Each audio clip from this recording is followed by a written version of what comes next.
하나님 말씀 시편 95편입니다.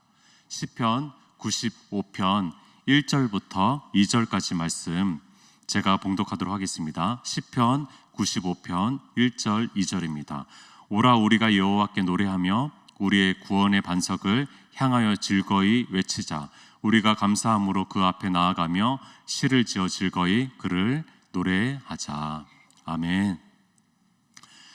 한 3년 전이죠. 3년 전에 베데사부 성인기 수련회로 기도학교라는 주제로 수련회를 진행한 적이 있었습니다. 2년 전에는 말씀학교라는 주제로 이 수련회를 열었었고, 1년 전에 작년에는 찬양학교라는 주제로 수련회를 진행한 적이 있었습니다. 제가 의도해서 한 건 아니었고요. 처음에 기도학교를 열었는데 또 말씀이 또 중요하다고 생각이 들었고, 또 찬양으로 가야 된다라고 생각이 들어서 이렇게 좀 3년 시리즈 그런 이제 수련회가 되긴 했습니다. 그런데 이 신앙의 논리, 신앙의 연속성이 있다라는 것을 좀 깨달았어요. 한숨 어린 마음으로 기도하고 있는데 주님의 목자 음성이 말씀으로 들려오는 거죠.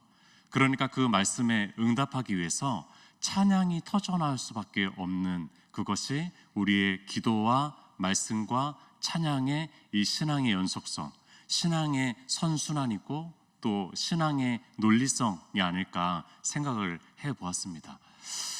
그렇게 찬양은 너무나 소중하고, 찬양은 종국적인 일이고, 찬양은 최종적인 일이라는 것입니다. 그때 찬양학교를 열었을 때 입학식을 했거든요. 학교니까 입학식을 해야 되잖아요. 입학식을 할 때 하나님의 말씀 한 구절을 선포했는데 바로 그 구절이 오늘 시편 95편 1절 말씀입니다. 오라고 시작하는, 오라라고 먼저 외치는 이 구절을 선포하면서 입학식을 시작했습니다. 우선은 와야 되니까요. 와야지 그 학교가 열리니까. 오라 우리가 여호와께 노래하며 우리의 구원의 반석을 향하여 즐거이 외치자.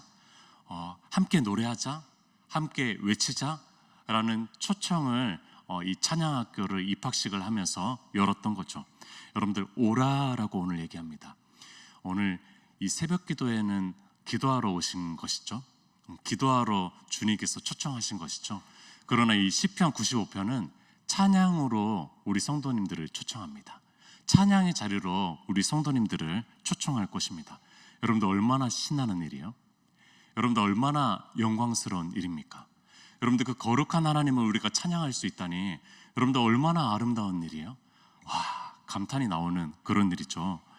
여러분들, 그것은 우리의 당연하고 자연스럽고, 또한 그리스도인이라면 당연하게 생각하는 것이 하나님을 찬양해야 되는 일입니다. 왜냐하면요, 사람의 제1의 목적은 찬양이기 때문이다.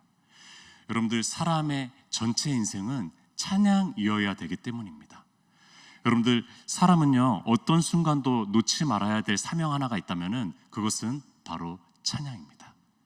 여러분들, 찬양은 우리가 어느 순간에도 놓지 말아야 될 그것이 바로 찬양이라는 거예요. 우리는 찬양받기 위해서 존재하고 창조되었습니다. 여러분들, 이 찬양의 초청, 찬양의 요구들은 그래서 당연합니다. 찬양해라, 와라, 찬양하십시오, 명령하고 요구하는 것은 어쩌면 당연한데, 여러분들, 이 찬양의 요구 때문에 굉장히 마음이 힘들어서 기독교의 등을 돌린 사람들이 있다라는 거예요. 아주 유명한 사람들이 찬양하라, 찬양하라 이 외침 때문에 기독교의 등을 돌렸습니다. 물론 이제 여러 가지 복합적인 이유가 있었던 것이죠. 여러분들, 오프라 윈프리 아시죠? 오프라 윈프리는 질투하는 하나님에 대해서 묵상을 하는데, 이 하나님이 자신만 찬양하라 그러는 거예요. 자신만 최고라고 얘기하라 그러고, 자신만 사랑하라고 얘기하라는 그것 때문에 힘들어서 27살에 전통교회를 떠나기 시작합니다. 등을 돌렸다라는 거예요. 하나님의 요구가 굉장히 자비롭지 않게 느껴졌다라는 거예요. 굉장히 고집스럽게 느껴졌다라는 겁니다. 여러분들, 그 유명한 헐리우드 배우 브래드 피트 아시죠? 브래드 피트는 하나님이 너는 내가 최고라고 말해야 돼라고 하는 이 기독교적인 생각들이 너무나 힘들어가지고 기독교를 떠나기 시작했습니다. 하나님이 자기 도치적으로 보였다는 거예요. 하나님이 자기만 추구하는 존재로 보였다는 것입니다. 여러분들 C.S. 루이스 아시죠? 영국의 대문호, 영국의 문학가. 여러분들 이 C.S. 루이스는 회심하기 전에 이런 생각을 했습니다. 자신을 찬양하라는 하나님의 요구가 마치 칭찬을 듣고 싶어하는 허영심 많은 사람처럼 보였다라고 얘기한 거예요.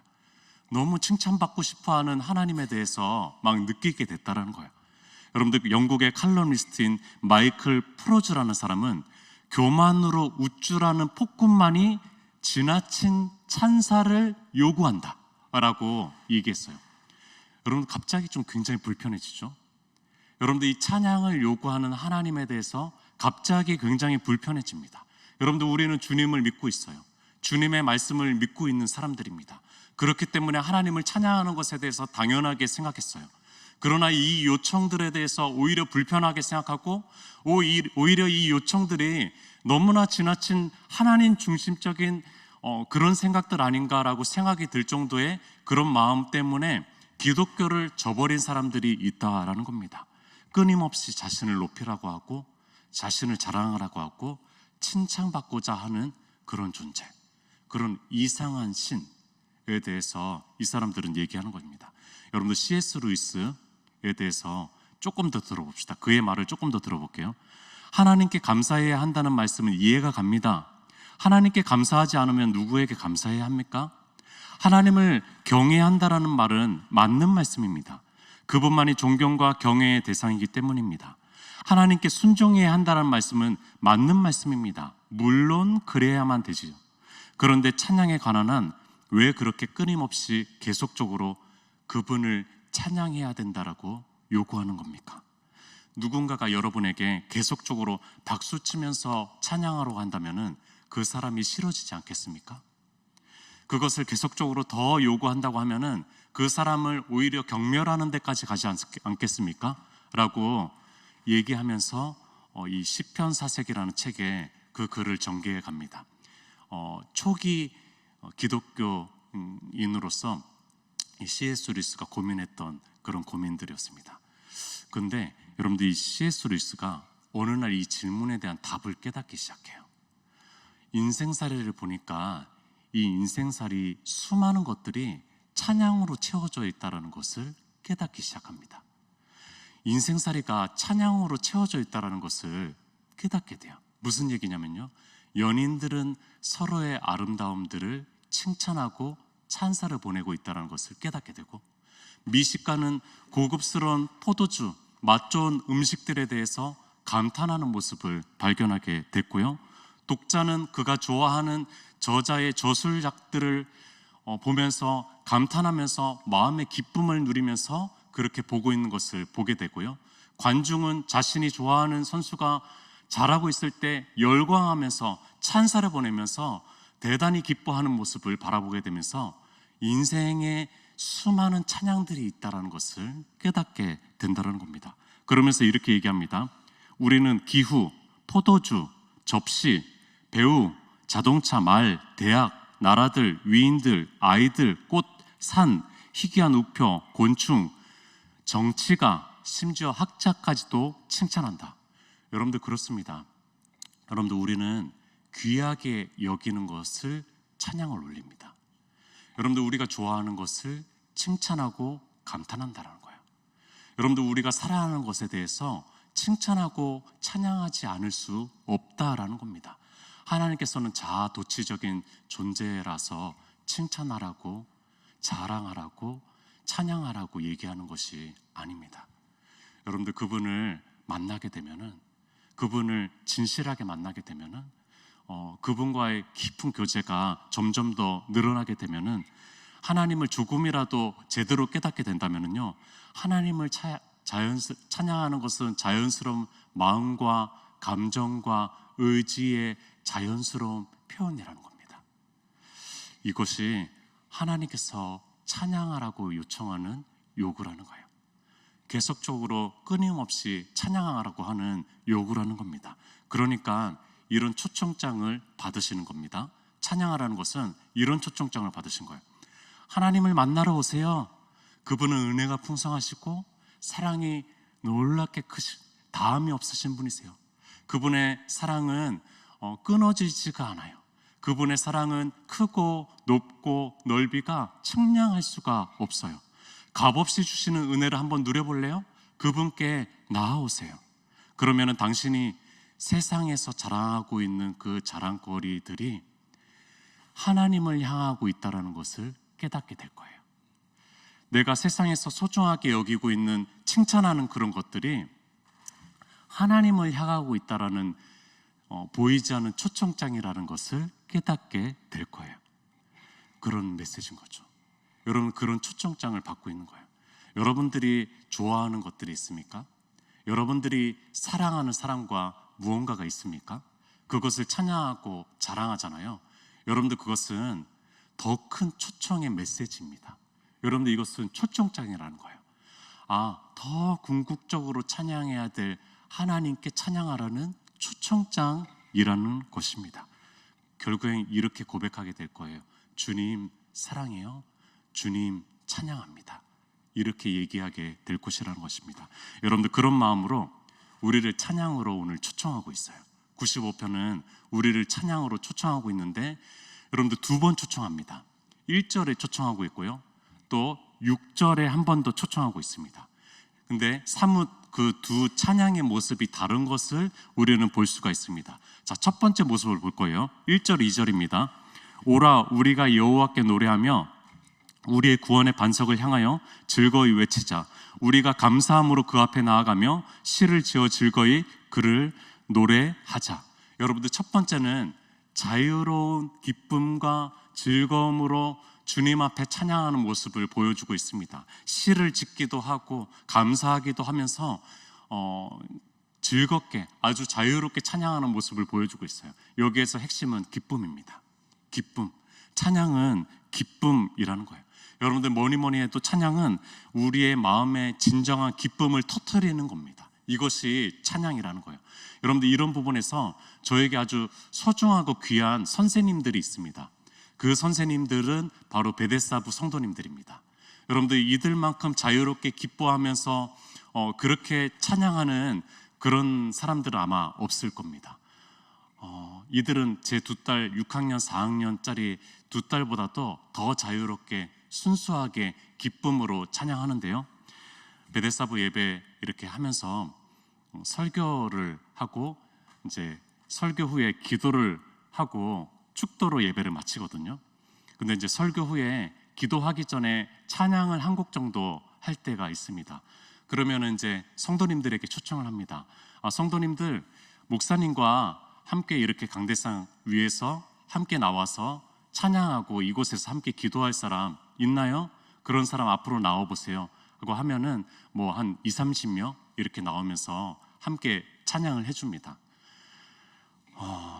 근데 이제 이들이 아주 즐겁고 활발하고 기쁘고 빠른 곡을 좋아하거든요. 춤을 추기 위해서 이들은 나온 거예요. 근데 저는 이제 기도를 하기 위해서 찬양을 하는 거고, 제 성향상 저는 이제 천천히 부르고 진지한 찬양을 좋아하는 거죠. 그러니까 그런 찬양을 이제 시작하면은 이들이 서운해하는 표정들이 역력합니다.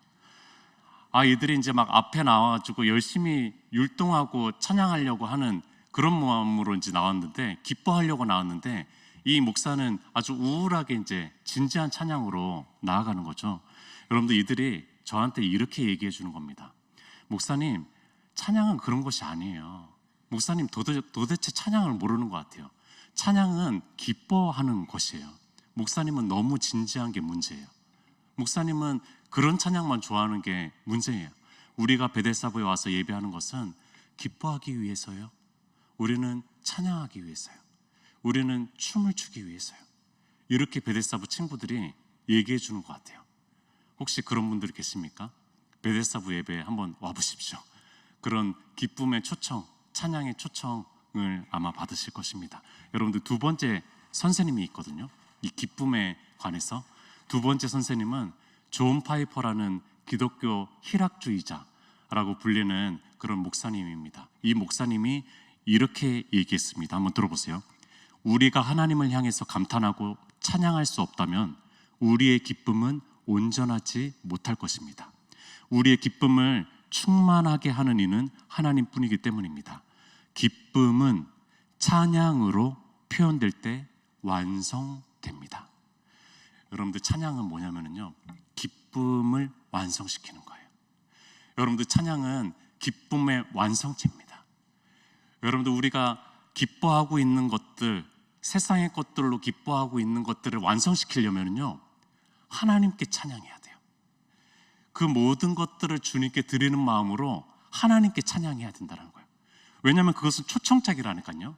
그것으로 인해서 기뻐하는 것은 아직 기쁨을 완성시키지 못한 거예요. 덜 기뻐한다는 거예요. 이 존 파이퍼의 이런 메시지가 저는 참 좋습니다. 기독교는 기쁨의 종교라는 거예요. 기독교는 기쁨이 터져나와야 돼요. 희락이 중요하다는 겁니다. 여러분들, 찬양은 기쁨을 완성시킵니다. 이렇게 기뻐하면서 찬양해야 될 이유가 뭘까요? 오늘 3절 한번 보겠습니다. 여호와는 크신 하나님이시요 모든 산들보다 크신 왕이시기 때문이로다. 여러분들, 찬양은 크신 분 앞에 서는 일입니다. 그래서 크신 분 앞에 찬양이 터져나올 수밖에 없게 되는 거죠. 나는 그렇게 크지 않으니까요.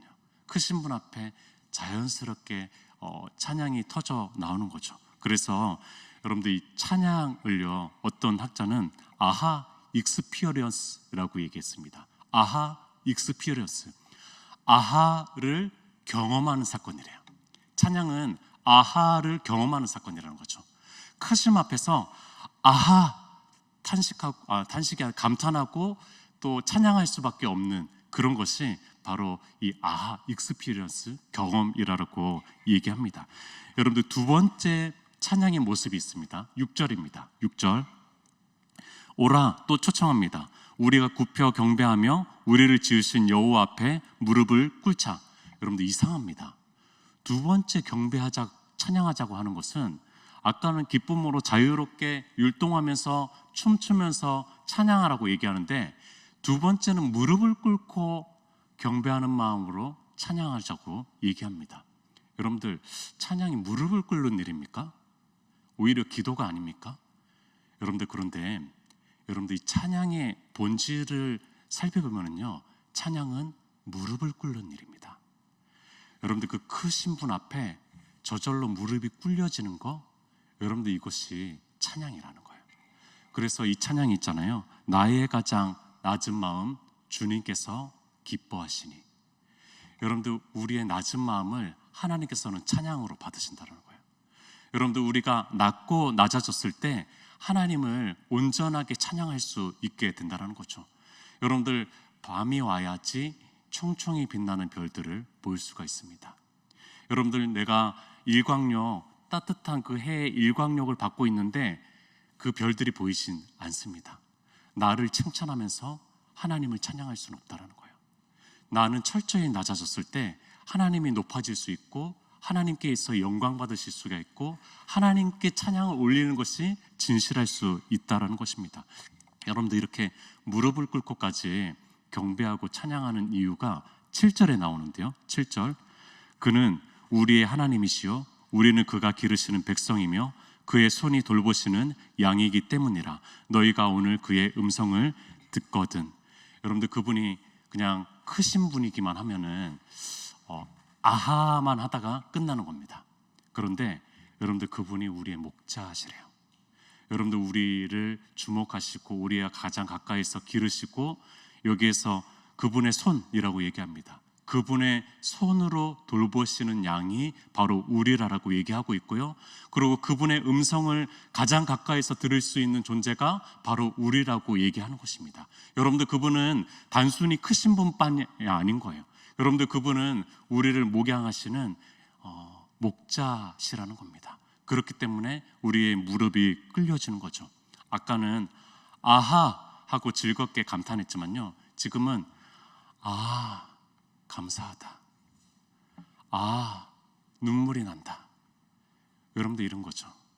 여러분들, 막 열심히 율동하면서 기쁨으로 환하게 웃으면서 찬양할 때도 있지만, 때로는 눈물이 흐르면서 주님께 찬양할 때도 있잖아요. 여러분들 이 순간입니다. 하면서 지금 고백하고 있는 거예요. 우리는 모두 알고 있습니다. 엄마 뱃속에서 우리가 생겨났을 때, 또 우리가 태어났을 때, 또 초등학교를 입학하고 또 어떤 학교들을 졸업장을 받고 졸업할 때, 또 배우자를 만났을 때, 또 첫 아이를 뱃속에 낳고 또 그 아이가 탄생했을 때, 혹여는 누군가를 먼저 떠나보내기도 하고, 또 좋은 것들을 성취할 때도 있었을 때, 또 때로는 낙심하고 절망하면서 실패의 그런 깊은 어두운 터널을 지나가고 있었을 때, 여러분들 이 모든 순간에 주님은 함께 하셨습니다. 여러분들 이 모든 순간에 주님은 함께 하셨고, 우리를 기르시는 목자로 늘 함께 하셨고, 그분의 손은 우리를 단 한순간도 놓친 적이 없고, 그분의 손은 우리를 기르시는 아주 참된 진실한 끊어질 수 없는 손으로 우리를 목양하셨다라는 겁니다. 그래서 시편 23편의 5절은 다윗은 이렇게 고백하잖아요. 세 번역으로 한번 들려드릴게요. 진실로 주님의 선하심과 인자하심이 내가 사는 날 동안 나를 따르리니 나는 주님의 집으로 돌아가 영원히 그곳에서 살겠습니다. 여러분들 그 영원한 집의 관점에서 봤을 때, 내가 처음에는 주님을 내가 목자 삼았습니다 라고 한 것 때문에 주님의 집에 간 줄 알았어요.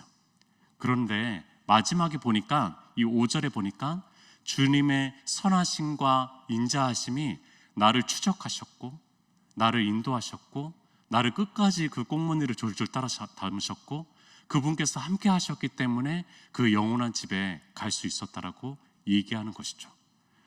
여러분들 이것이 감사하다, 감사하다, 그래서 또 찬양이 나오네, 그래서 오늘은 눈물을 흘리게 찬양이 나오네 라는 생각이 드는 거죠.